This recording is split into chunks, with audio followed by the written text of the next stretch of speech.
Welcome to Gita kitchen. ఈరోజు మనము మిగిలిన అన్నంతో ఎగ్ రైస్ ఎలా చేయాలో చూపిస్తాను. దానికి కావాల్సిన పదార్థాలు: రైస్, మసాలాలు ఇలా వేయడానికి బిర్యానీ ఆకు, కొద్దిగా సాజీరా, పట్ట, 3 లవంగాలు, 1 ఇలాచీ, 1.5 table spoon oil, 1/2 table spoon పసుపు, 1 table spoon salt, 1 medium size ఉల్లిగడ్డ తీసుకొని సన్న ముక్కలుగా కట్ చేసి పెట్టుకోవాలి. 1 టేబుల్ స్పూన్ అల్లం వెల్లుల్లి పేస్ట్, కొద్దిగా కరివేపాకు, కొద్దిగా కొత్తిమీర, 2 కోడిగుడ్లు, 1 స్పూన్ కారము.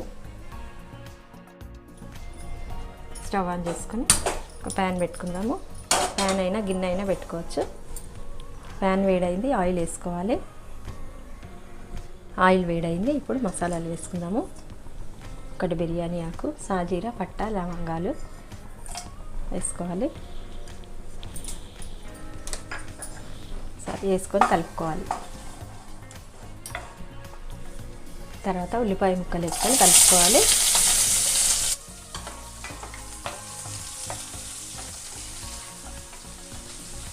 దీంట్లో అల్లం వెల్లుల్లి పేస్ట్ వేసుకుందాము. అల్లం వెల్లుల్లి పేస్ట్ వేసుకొని కలుపుకోవాలి.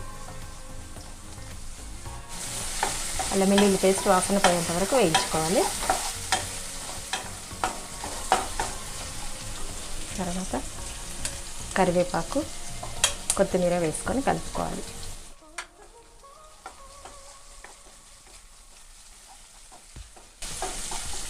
ఇప్పుడు దీంట్లో పసుపు వేసుకుందాము.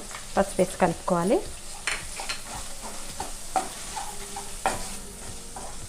ఉల్లిపాయ ముక్కలు మంచిగా వేగిపోయినాయి. కొద్దిగా 1 స్పూన్ కారం వేసుకొని కలుపుకుందాము.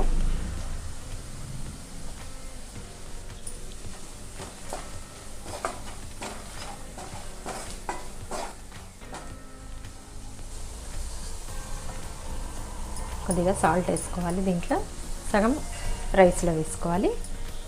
వేసుకొని కలుపుకుందాము.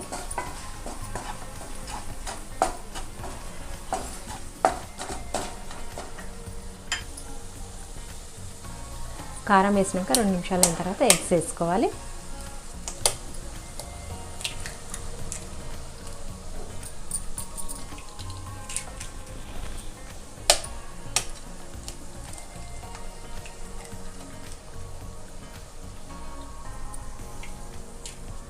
ఎగ్స్ వేసిన తర్వాత 2 నిమిషాలు మూత పెడదాము.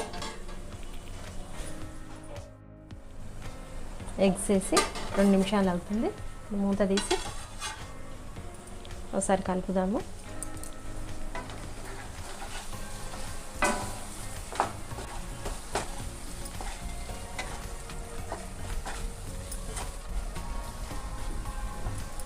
ఒక నిమిషం పాటు మూత పెడదాము.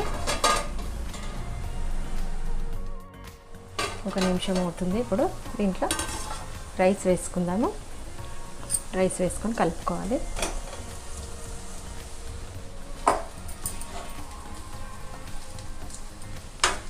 సగం ఉల్లిగడ్డలలో వేసినాం కదా సాల్ట్, ఇప్పుడు సగం దీంట్లో వేసుకుందాము. వేసుకొని కలుపుకోవాలి.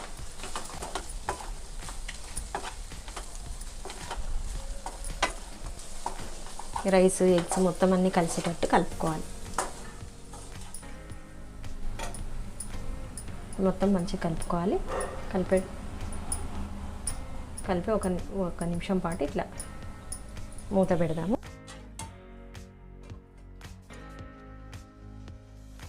ఒక నిమిషం అవుతుంది. ఇప్పుడు మూత తీస్తాము.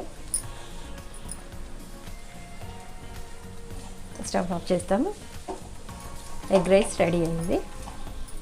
ఇది ఒక సర్వింగ్ బౌల్లోకి తీసుకుందాం.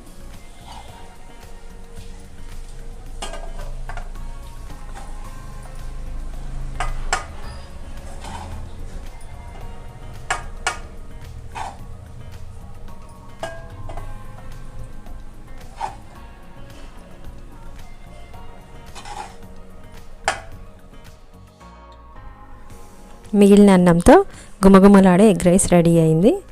ఈ వీడియో మీకు నచ్చినట్టయితే లైక్ చేయండి, షేర్ చేయండి, కామెంట్ చేయండి. సబ్స్క్రైబ్ చేయని వాళ్ళు ఉంటే తప్పకుండా సబ్స్క్రైబ్ చేసుకోండి.